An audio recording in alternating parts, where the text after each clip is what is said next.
即係你踩落地咧，好似每一下行路都會有針吉你一下咁。之前行路咧嚴重嘅直頭會痛㗎。其實再嚴重啲會影響埋個膝頭哥個活動性，會連帶小腿位呢啲位都會掹到好緊。Michelle 足底筋膜炎一直都斷唔到尾，睇完隻醫先知，原來係關條腰事。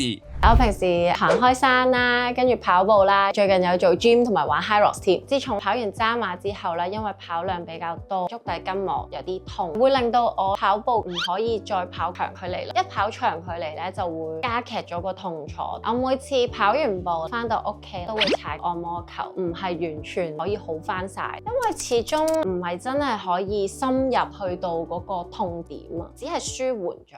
足底筋膜炎咧，主要痛咧就喺個腳嘅足弓位置，咁佢呢個位咧多數連帶住腳後邊小腿嘅肌肉。如果佢咧再刺激啲嘅情況下咧，呢度第一奪位會痛啦，會連帶住小腿位呢啲位都會掹到好緊，再嚴重啲會影響到埋個膝頭哥個活動性。隻醫好清楚咁講咗我問題喺邊，原來我嘅腰椎間都有上下高低不一，咁就會令到我代償咗喺右腳嗰度。就係呢條咯，即係其實係腳趾公咯。未必你跑嘅時候咧，可能個力喺個腳趾公度，咁你重複用佢，佢呢度咪會冤咯。出面就冇做過呢一種治療，覺得都幾針對性痛點。佢會幫我做一啲拉伸，鬆翻我啲筋骨，有一下調整我嘅關節，鬆一下，咁我覺得嗰下都幾爽嘅。打衝擊波係有啲冤痛嘅感覺，治療師都好細心問清楚我，分出由0至10痛嘅程度，佢就可以知道我最痛嘅位係嚟自邊度。